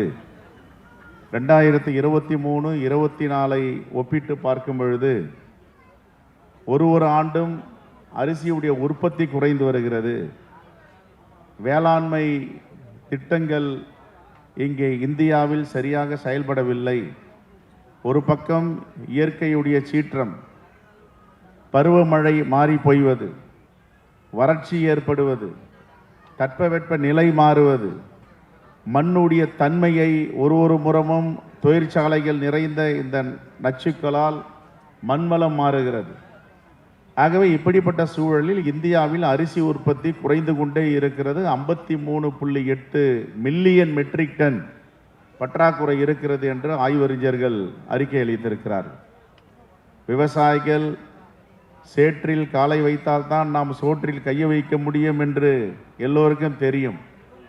ஆனால் இந்த வேளாண்மை துறை தினம் தினம் இந்தியாவில் அழிந்துவதற்கு காரணம் ஒரு நேர்மையற்ற ஆட்சி 12 ஆண்டுகளாக இந்தியாவில் செயல்பட்டு கொண்டிருக்கின்றன. ஏற்கனவே வேளாண்மை குடிமக்களுக்கு எதிராக 3 கருப்பு சட்டங்களை நாடாளுமன்றத்தில் எந்த விவாதமும் இல்லாமல், வாக்கெடுப்பும் இல்லாமல் பாஜக அரசு வேளாண்மை குடிமக்களுக்கு எதிராக, விவசாயிகளுக்கு எதிராக அந்த சட்டத்தை கொண்டு வந்தார்கள். இந்தியாவில் உள்ள அனைத்து வேளாண்மை குடிமக்களும், விவசாய பெருங்குடி மக்களும் ஒன்று திரண்டு புதுடெல்லியை முற்றுகையிட்டு 13 மாதங்கள் போராட்டம். அந்த 13 மாத போராட்டத்தில் பல உயிர்கள் பலி கொடுத்தனர். அதற்கு பிறகு மோடி அவர்களுக்கு தெளிவு வந்து எப்படி இரவோடு இரவாக எந்த விவாதமும் இல்லாமல் 3 கருப்பு சட்டத்தை, புதிய வேளாண்மை சட்டத்தை கொண்டு வந்தார்களோ, அந்த 3 கருப்பு சட்டத்தை திரும்ப பெற்றார்கள். திரும்ப பெறுவதற்கு 13 மாத போராட்டம், 60க்கும் மேற்பட்ட உயிர் பலி, விபத்து, கார் ஏற்றி கொல்லும் அளவிற்கு கொலை நடந்தது. ஆனால் இப்பொழுதும் அமெரிக்காவிடம் வர்த்தக ஒப்பந்தத்தில் இந்திய வேளாண்மை குடிமக்களுடைய வாழ்வாதாரத்தை அடகு வைத்திருக்கிறார்கள். ஆகவே இந்த காலகட்டத்திற்கு இந்த அரிசி என்ற படம் திரைப்படமாக வருவதை விட நாம் இதை பாடமாக எடுத்து விவசாயத்தை நாம் பாதுகாக்க வேண்டும். விவசாய பெருங்குடி மக்களுடைய வாழ்வாதாரத்திற்கு நாம் உறுதுணையாக இருக்க வேண்டும். ஆகவே இந்த திரைப்படம் வெற்றி படமாக மாற வேண்டும், எல்லோரும் பார்க்க வேண்டும். ஆகவே நாங்கள் தமிழ்நாடு காங்கிரஸ் கமிட்டியின் சார்பாக ஒரு நாள் இந்த திரைப்படத்தை வெளியிட இருக்கிறோம் என்று ஏற்கனவே கூறியிருந்தோம். அதற்குரிய செலவையும் தமிழ்நாடு காங்கிரஸ் கமிட்டியுடைய அறக்கட்டளை ஏற்கும். இப்படிப்பட்ட திரைப்படங்களை ஊக்குவிக்க வேண்டும். ஆகவே இந்த திரைப்பட இயக்குனருக்கும் நடிகருக்கும் பொது வாழ்க்கையில் இருந்து கொண்டே திரைப்படத்துறைக்கு வந்திருக்கின்ற தோழர் முத்தரசன் அவர்களுக்கும் என்னுடைய மனமார்ந்த பாராட்டுதலையும் வாழ்த்தியும் தெரிவித்து விடைபெறுகிறேன். நன்றி, வணக்கம், ஜெயந்த். எனக்கு பிடித்தது சந்நியாசம் ஆகிறது. எனக்கு சந்நியாசம் அதிகமாக பிடிக்கும். அதனால அதை எனக்கு இந்த படத்தை அடிக்கடி ஒரு தடவை பார்த்துருக்கிறேன். அருமை நண்பர் சமுத்திரக்கணி அவர்கள் அடித்த அந்த சாட்டை படத்தில் மாணவர்களை எப்படி உருவாக்க வேண்டும் என்று அவர் கூறிய எடுத்துக்கொண்ட முறைகள் என்றென்றும் மாணவ சமுதாயத்துக்கு மட்டுமல்ல, மாணவர்களை திருத்தக்கூடிய ஆசிரியர் பெருமக்களுக்கும் ஒரு பாடமாக இருக்கும் என்று நான் நினைக்கிறேன். அதனால்தான் அதனை நான் பார்த்திருக்கேன். வேறு எந்த படத்தையும் நான் பார்த்ததாக எனக்கு நினைவு கிடையாது. ஆனால் இப்பொழுது அரசியலிலே கம்யூனிஸ்ட் இயக்கத்தினுடைய பொறுப்புமிக்க தலைவராக திகழ்ந்து கொண்டு முத்தாக கருத்துக்களை வெளியிடக்கூடிய ஆற்றல் பெற்ற முத்தரசன் அவர்கள், அவருடைய பேட்டிகளை நாங்கள் பார்த்து வந்திருக்கிறோம். பொது அரங்குகளிலே அவர் ஆற்றிய உரைகளை நாங்கள் கேட்டு வந்திருக்கிறோம். கூட்டணி கட்சி கூட்டங்களிலே அவர் எடுத்து வைத்த அற்புதமான கருத்துக்களை நாங்கள் கேட்டு வந்திருக்கிறோம். அதனால் இது மக்கள் மத்தியில் மக்கள் பணி ஆற்றக்கூடிய அற்புதமான முத்தரசன் ஐயா அவர்கள் இந்த அரிசி என்கிற இந்த படத்தை நடித்து அது இப்பொழுது வெளியிடப்பட்டிருக்கிறது. அரிசியை பற்றிய வரலாறு நிறைய உண்டு, நமக்கு தெரியும். அரபு நாட்டு வரலாற்றில் 2000க்கு மேற்பட்ட பேரீச்சம் வகைகள் இருப்பதாக அந்த வரலாற்றிலே சொல்லியிருக்கிறார். 2000க்கு மேற்பட்ட பேரீச்சம் வகைகள். அது மாதிரி தமிழ்நாட்டில் அரிசி வகைகள் என்ன, இங்கு கூட சொன்னார்கள் 400க்கு மேற்பட்ட அரிசி வகைகள் இருப்பதா. அதற்கு மேலும் நிச்சயமாக இருக்கும் என்று நான் நம்புகின்றேன். நூற்றுக்கணக்கான வகையான அரிசிகள் ஒரு காலத்தில் நான் வாழ்ந்த அந்த சிறிய கிராமத்தில் மாலை நேரத்தில் ஆடு மாடுகளை மேய்த்து கொண்டு கோயில் மைதானத்துக்கு எல்லாம் இளைஞர்களும் கூடி ஆடு மாடுகளை ஓட்டி கொண்டு வரும்போது மைதானத்தில் நின்று கொண்டு அந்த நண்பர்களிடையிலே பேசிக்கொள்வதை நான் கேட்டிருக்கிறேன். நமது கிராமத்தில் ஏதோ ஒரு வீட்டிலே அரிசி சோறு சமைக்கிறது நினைவுக்கு வருகிறது என்று சொன்னது. மைதானத்தில் நின்று கொண்டு இந்த ஊரில் எங்கே ஒரு இடத்துல அரிசி சோறு சமைக்கிறார்கள், அந்த மணத்தை, அரிசி சோறு மணத்தை கேட்டு நுகர்ந்து, ஆக நம்ம ஊரில் இப்பொழுது அரிசி சோறு சமைக்கிறாங்க என்று சொன்ன அந்த நிலையை எனக்கு நன்றாக தெரியும். நேரிலே பார்த்தவன் நான், அதோடு இருந்தவன் நான். அரிசி சோறு கிடைக்காத ஒரு காலம், அரிசி சோறு இல்லாத காலத்தில் இலை தலைகளை தின்று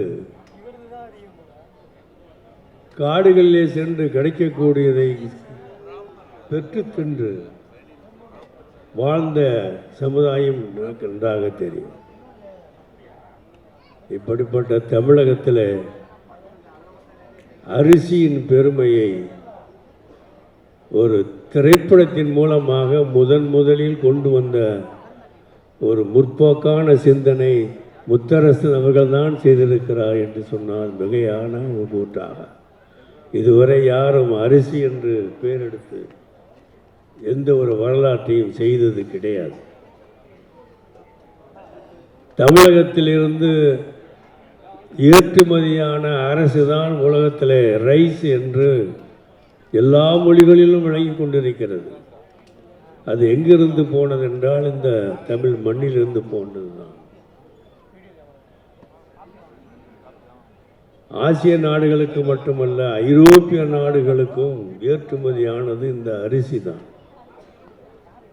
ஆக இந்த அரிசியுடைய பெருமையை, அந்த அரிசியை உற்பத்தி செய்யக்கூடிய விவசாயிகளுடைய தனித்தன்மையை, அவர்கள் படுகிற துன்பத்தை, அவர்களுக்கு நேருகிற இடைஞ்சல்களை, அவர்கள் எதிர்கொள்ளக்கூடிய பிரச்சனைகளை, அவர் வாழக்கூடிய குடும்பத்திலே வரக்கூடிய சிக்கல்களை, இதையெல்லாம் தொகுத்து இந்த அரிசி என்கிற இந்த சினிமாவில், இந்த திரைப்படத்தில் மிக அற்புதமாக செய்திருப்பதை இங்கு நாம் பார்த்தோம். ஆக இத்தகைய ஒரு நல்ல காரியத்தை செய்திருக்கிற முத்தரசன் அவர்களுக்கும் அவர்களோடு இணைந்து இந்த வரலாற்று சிறப்புக்குரிய அரிசி என்கிற இந்த உயிர்ப்பு சக்தியான இந்த படத்தை உருவாக்கி தந்திருக்கிற அந்த பெருமக்களுக்கும் நாம் நன்றி சொல்ல கடமைப்பட்டிருக்கிறோம். அரிசி வாழ்க, அரிசி திரைப்படமும் வளர்க வெல்க. எல்லா மக்கள் மத்தியிலும் இந்த அரிசி முக்கியமான தேவையாக இருப்பது போல் இந்த அரிசி என்கிற படமும் எல்லாருடைய இல்லங்களிலும் இருக்க நான் வாழ்த்துகிறேன். நன்றி, வணக்கம், சலாம். ஏறத்தாழ ஒரு நீண்ட கால ப்ராஜெக்டு இது. எவ்வளோ கஷ்டப்பட்டு கொஞ்சம் கொஞ்சமாக பண்ணணுங்கிறது எல்லாருக்குமே தெரியும். திடீர்னு நீங்கள் முத்தரசன் சார் ஐயாவை கூப்பிடுவேன், அதேமாரி எங்கள் சமுத்திரகனி சாரையும் அப்பப்போ நெருங்கி போய் கூப்பிடுவேன். அவங்கெல்லாம் இருக்கிற பிஸியில் எனக்கு கூட வருவாங்களா, பண்ணி தருவாங்களான்ற மிகப்பெரிய சந்தேகம். அந்த நேரத்தில் எனக்கு பார்த்திங்கன்னா கூட இருக்கிற ஒவ்வொருத்தரும் எனக்கு அவ்வளோ கஷ்டப்பட்டு, ஒவ்வொரு தொழில்நுட்ப கலைஞர்களாக இருக்கட்டும், எனக்கு உதவி செஞ்ச என் பக்கத்தில் இருந்து என்னோடய டைரக்ஷன் டிபார்ட்மெண்ட்டாக இருக்கட்டும், அதேமாரி கிடைக்கிற நேரத்திலலாம் எனக்கு எப்பப்பெல்லாம் எனக்கு தேவைப்படுதோ அப்பப்பெல்லாம் பணம் காசு நான் கொடுத்து இந்த படத்தை நல்ல விதமாக எடுக்கிறதுக்கு உதவியாக இருந்த நம்ம தயாரிப்பாளர் சண்முகம் சார், நம்ம தயாரிப்பாளர் பிரபாகரன் சார், தயாரிப்பாளர் மகேந்திர பிரசாத் சார் அவர்களுக்கு என்னோட மிகப்பெரிய ஒரு நன்றி. அதே போல் இந்த நேரத்தில் சில நேரங்களில் எனக்கு பொருளாதார சம்மந்தப்பட்ட நிகழ்வு வரப்பெல்லாம் அப்பப்போ சப்போர்ட்டாக இருந்த ஜெசிராணி மேடம் அவர்களுக்கும் சரி, வையகன் ரதி அவர்களுக்கும் சரி, பொன்னேரி ரதி மேடம் அவர்களுக்கும் சரி, எங்கள் திரைப்படக்குழு சார்பாக எப்போதுமே நாங்கள் நன்றி சொல்ல கடமைப்பட்டு இருக்கிறோம். சில நேரங்களில் பார்த்திங்கன்னா எனக்கு இந்த படம் இவ்வளோ தூரம் இன்றைக்கி உங்கள் மத்தியில் இப்படி ஒரு பாடல் வெளியீட்டு விழா நடக்குங்கிறது எதிர்பார்த்தது ஒன்றாக இருந்தாலும் இவ்வளோ பெரிய அளவுக்கு சிறப்பாக நடக்கணும்னு நான் உண்மையிலேயே அது எதிர்பார்க்கல. அது இறைவனுக்கு தான் என்னோட நன்றியை சொல்லணும். நான் இந்த விஷயத்தில் வந்து சமுத்திரகனி சாருக்கு ஒரு தனிப்பட்ட முறையில் ஒரு நன்றி என்ன சொல்லணும்னு கேட்டிங்கன்னா, அவரை எப்படி பார்க்குறது எப்படி பேசுறதுன்னே தெரியாத சூழ்நிலை அவர் வந்து ஒரு பிற மொழிகளில் மிகப்பெரிய அளவில் கலக்கிட்டு இருக்க ஒரு மிகப்பெரிய ஒரு நடிகர், ஒரு உணர்ச்சி பூர்வமான நடிகர் நம்ம சமுத்திரகனி சார் ஐயா அவங்க. அப்போது அவர் எப்படி அணுகிறதுன்னு நினைக்கிறப்ப நம்ம சந்திரன் சார் ஒருத்தரோட நம்பர் கொடுத்து இவரை எனக்கு கான்டாக்ட் பண்ணுங்க அப்படின்னாங்க. அந்த நேரத்தில் சந்திரன் சார் வந்து எனக்கு கரெக்டாக எனக்கு சமுத்திரகனி சார் அறிமுகப்படுத்தி அவர்கிட்ட ஒரு உட்காந்து பேசக்கூடிய ஒரு வாய்ப்பை ஏற்படுத்தி கொடுத்ததற்கு நம்ம சந்திரன் சார் அவர்களுக்கு நன்றி. அதே போல் இதில் நடித்த ஒவ்வொரு நடிகர்கள், அது இளங்கோவாக இருக்கட்டும், நம்ம ராஜா திருநாவுக்கரசு சாராக இருக்கட்டும், நம்ம கமலக்கண்ணனாக இருக்கட்டும், அதேமாதிரி இதில் நடிச்சிருக்கிற என்ன நடிகர்கள், பழனி பாஸ்கர், நம்ம முத்து, பெங்களூர்லேருந்து வந்து நம்மளோட அர்ஜுன், ரவி பிரணாபஸ், இப்படி இன்னும் நிறைய கலைஞர்கள் எந்த நேரத்தை கூப்பிட்டாலும் பகல்னு பார்க்காம டப்புன்னு அப்படி அப்படியே 10 விஷயம் கூட ஓடி வந்து இந்த படத்தை முடிச்சு கொடுத்துருக்காங்க. இந்த படம் வந்து மிகப்பெரிய அளவில் கண்டிப்பாக ஒரு நல்ல ஒரு உணர்ச்சி பூர்வமான ஒரு படமாக, உணர்வுள்ள ஒரு படமாக இருக்கும் அப்படிங்கிற எந்த மாற்று கருத்தும் கிடையாது. ஸோ இதுக்கு அதனால் இந்த என்னோடய அழைப்பை ஏற்று, அதுவும் முத்தரசன் ஐயாவெல்லாம் நான் சந்திப்பேன், பார்ப்பேன், பேசுவேன் அப்படின்னு கனவோட நினச்சது கிடையாது. அப்படியாப்பட்ட ஒரு நெருக்கத்தை ஏற்படுத்தி இன்றைக்கி அவருக்கு வந்து ஒரு மகனாக இருக்கிற அளவுக்கு எனக்கு ஒரு வாய்ப்பை ஏற்படுத்தி கொடுத்த இறைவனுக்கு ஒரு நன்றி. அதேபோல் இந்த நேரத்தில் எப்படின்னா என்னோடய குடும்பத்தை பற்றி கண்டிப்பாக சொல்லணும். நான் சினிமாவுக்கு வந்து பல வருடங்கள் மிகப்பெரிய முன்னணி நடிகர்களுக்கெல்லாம் கதை சொல்லி ஓகே பண்ணி அட்வான்ஸ் வாங்கி ஷூட்டிங்லாம் போயிருக்கேன். அதெல்லாம் வந்து நின்று போகணும்னு யாருமே கனவுகளோடு நினச்சி பார்க்க முடியாது. அது ஏதோ ஒரு காரணம் நின்று போனது. ஆனால் நான் உண்மையிலே சொல்லப்போனால் சொன்னாங்க, நான் வந்து என்னை வந்து சினிமாவில் ஆக்ஷன் டைரக்டர் தான் சொல்லுவாங்க. என்னை எப்படி இப்படி ஒரு கதை பண்ணேன்னு எனக்கே தெரியாது. ஆனால் இந்த கதை எனக்கு ஒரு மிகப்பெரிய ஒரு அடையாளமாக, அந்த படம் எனக்கு ஒரு அடையாளமாக இருக்குங்கிறது எனக்கு ஒரு மிகப்பெரிய நம்பிக்கை இருக்குது. இன்னும் அடுத்தடுத்த படங்கள் நான் வெறும் பண்ணுவேன். அது மாதிரி என் குடும்பம் வந்து எனக்கு இந்த அளவுக்கு, எங்கள் அப்பா, எங்கள் அம்மா, எல்லாத்துக்கும் என்னோட மனைவி, என் மகன், அதாவது இவங்கெல்லாம் வந்து கொடுக்குற ஒரு சப்போர்ட் இருக்குது பாருங்கள். அந்த மாதிரி சப்போர்ட்லாம் நினச்சி போக வேண்டியது. எல்லாத்த விட இங்கே சென்னையிலேயே என் மனைவி, நான் கல்யாணம் பண்ணி இத்தனை வருஷத்தில் எனக்குன்னு எந்த செலவும் வைக்காமல், எந்த ஒரு நெருக்கடியோ எதுவுமே செய்யாமல், இத்தனை வருட காலம் என்னோடய உழைப்புக்காக காத்திருந்து இப்படி ஒரு இடத்துக்கு கொண்டு வரதற்கு முதன்மை காரணமாக இருந்த என்னோட மனைவி, என்னுடைய மகன், இவங்களுக்கு தனிப்பட்ட முறையில் மிகப்பெரிய என்னோட நன்றியை சொல்கிறேன். மிகப்பெரிய ஒரு அடுத்த கட்ட ஒரு வெற்றி விழாவில் அந்த படம் திரைக்கு வந்து ஒரு மிகப்பெரிய ஒரு வெற்றி விழாவில் சந்திப்புங்கிறது நன்றியை சொல்லி உங்கள்கிட்ட விடைபெறுகிறேன். நன்றி, வணக்கம். தோழர் இந்திய கம்யூனிஸ்ட் கட்சியினுடைய மாநில செயலாளர் தோழர் மு வீரபாண்டியன் ஓரளவிற்கு இங்கே குறிப்பிட்டு சொன்னார். திரைப்படத்துறைக்கும் எனக்கும் எந்த சம்பந்தமும் கிடையாது. இதில் எனக்கு ஆர்வமும் கிடையாது. நடிக்க வேண்டும் என்று நான் யாரிடத்தில் விண்ணப்பமும் செய்யவில்லை. திடீரென்று ஒரு நாள் ஒரு தொலைபேசி மணி ஒலித்தது, கைபேசி. நான் திரைப்பட இயக்குனர் விஜயகுமார் பேசுகிறேன், உங்களை நேரில் சந்திக்க வேண்டும், அப்பாயின்மெண்ட் வேணும்னு கேட்டேன். என்னை சந்திக்கிறது ஒன்றும் பெரிய அப்பாயின்மெண்ட்லாம் வேண்டியதில்லை, நாளை காலையில் வாங்க என்ன வச்சுன்னா நேரம் போங்க, நேரம் போங்க. 2 பேர் வந்தாங்க. 2 பேருமே எனக்கு அறிமுகம் கிடையாது. நான் அலுவலகத்தில் பல நேரங்களில் சட்டையை கழட்டி போட்டு பனியனோடு உட்காந்துருப்பேன். அந்த நேரத்திலலாம் அவங்க 2 பேரும் வந்தாங்க. வரும்பொழுதே ஒரு பெரிய பூக்கொத்து கொடுத்து ஒரு பெரிய சால்வையெல்லாம் போட்டாங்க. எதுக்கு பூக்கொத்து சால்வை இதெல்லாம் என்ன? இல்லை ஒரு மரியாதைக்கு அப்படின்னாங்க. சரி, அப்புறம் என்ன விஷயத்துக்கு வாங்கன்னு. ஒன்றும் இல்லை, விவசாயம் சம்மந்தமாக ஒரு ஆவணப்படம் ஒன்று எடுக்கணும், அதுக்கு நீங்கள் ஒரு 2 நாள் வந்து நடித்து கொடுத்துட்டு போகணும் அப்படின்னு சொல்லி இயக்குனர் விஜயகுமார் சொன்னார்.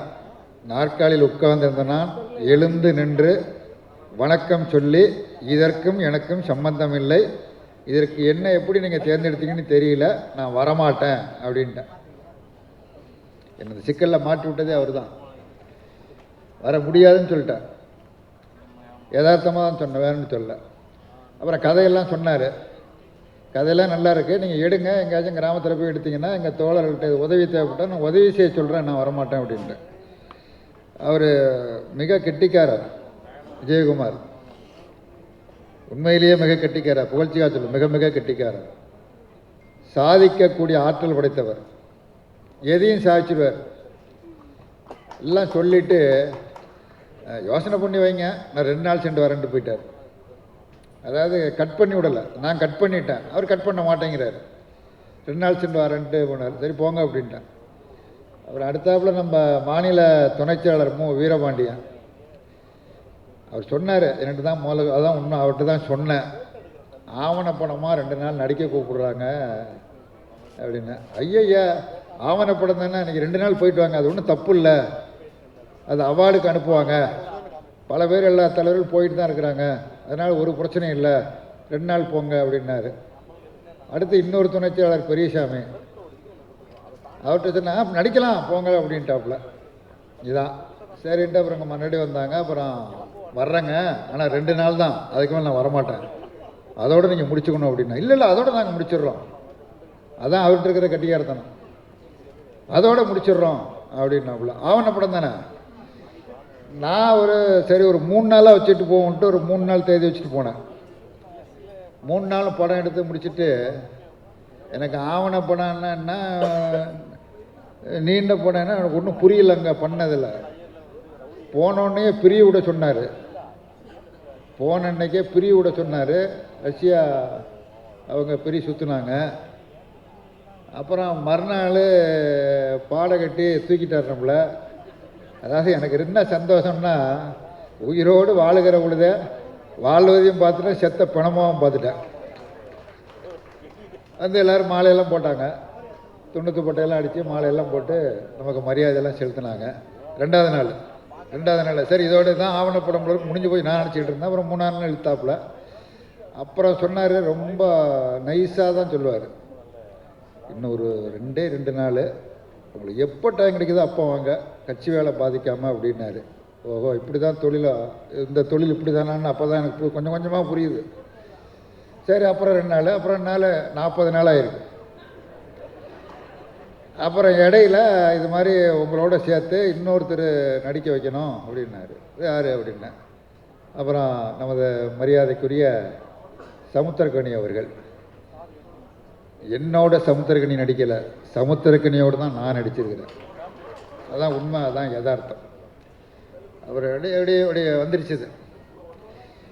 இது இப்போ என்ன ஆயிடுச்சுன்னா, அரசியலை விட்டு சினிமாவுக்கு போயிட்டாங்கிறது மாதிரி ஒரு கருத்தை வந்துட்டு மேடையில் பல பேர் சொல்கிற பொழுது கிடையாது, அரசியல் தான், பொதுவாழ்வு தான், இது ஒரு ஆக்சிடென்ட் மாதிரி அவ்வளோது, அதுக்கு மேலே ஒன்றும் கிடையாது என்று சொல்லிக்கொண்டு நான் பல உள் விஷயங்களுக்கெல்லாம் போகலை.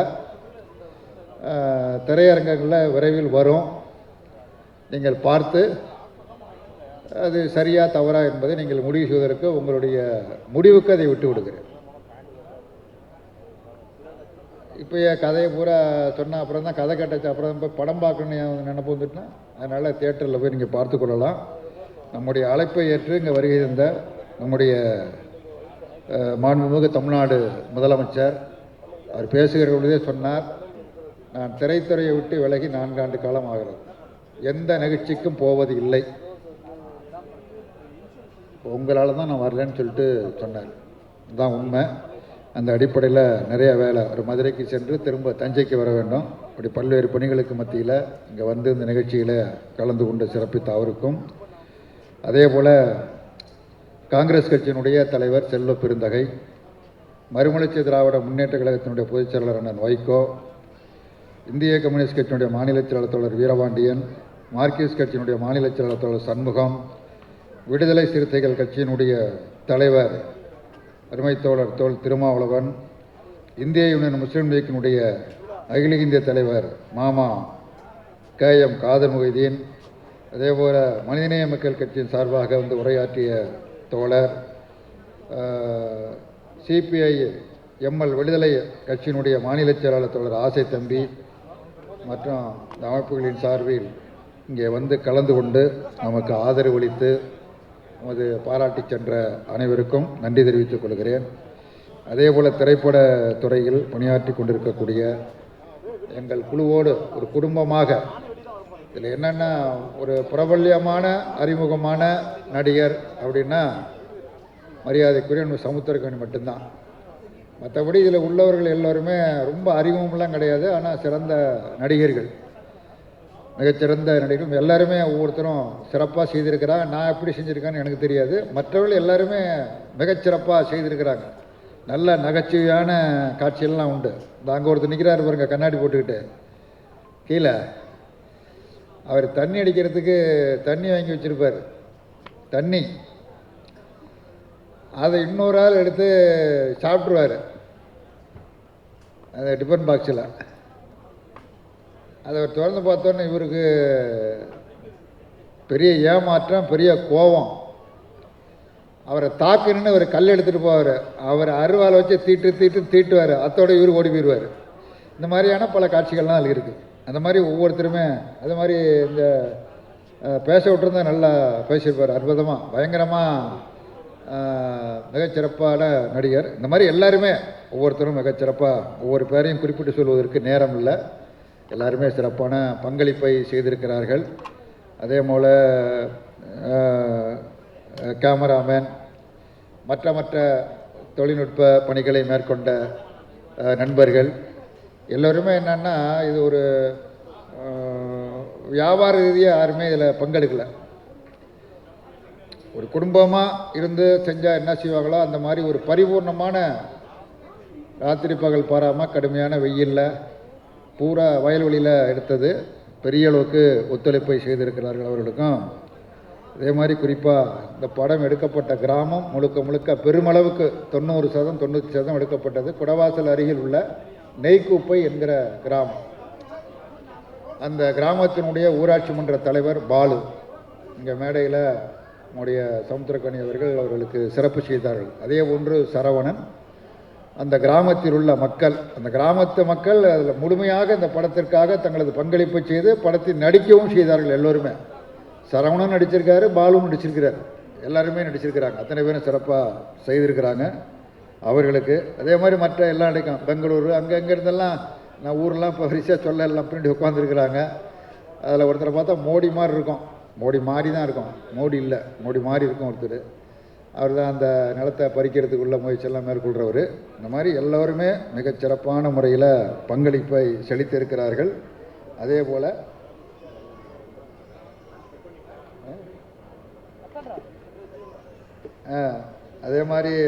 ராதாகிருஷ்ணன், கொண்டமண்டல் ராதாகிருஷ்ணன், அது மாதிரி இயக்குனர் ஏற்கனவே பல படங்களில் பல இயக்குனரோட சேர்ந்து செய்திருந்தாலும் அவர் தனியாக எடுக்கிற படம் இதுதான் முதல் படம்.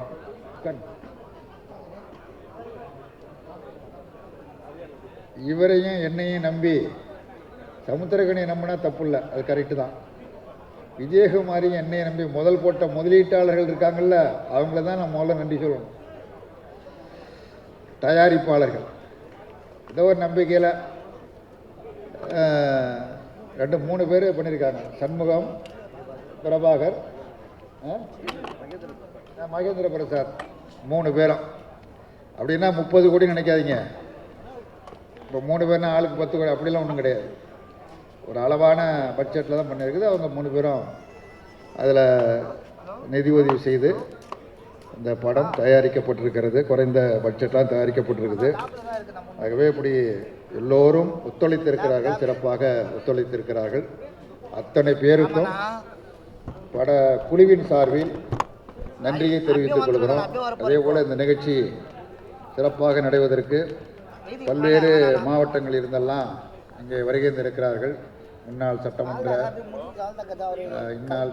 உறுப்பினர்கள், நாடாளுமன்ற உறுப்பினர்கள், பல்வேறு தொழிற்சங்க தலைவர்கள், பல்வேறு அமைப்புகளை சார்ந்த தலைவர்கள், இப்படி பல இடங்களிலிருந்து வந்திருந்து இந்த விழாவை சிறப்பித்து தந்திருக்கிறார்கள். அத்தனை பேருக்கும் படக்குழுவின் சார்பில் நன்றியை கூறி இந்த படத்திற்கு ஆதரவளித்து திரையரங்கத்திற்கு எல்லாரும் அதான் கேட்டுருங்க எப்போ வரும்னு. விரைவாக வரும். எவ்வளவு விரைவாக திரையரங்கத்திற்கு வருமோ அவ்வளவு விரைவாக திரையரங்கத்திற்கு வரும் என்பதை கூறி அனைவருக்கும் மீண்டும் மீண்டும் மீண்டும் நன்றியை கூறி நிறைவு செய்கிறேன். வணக்கம்.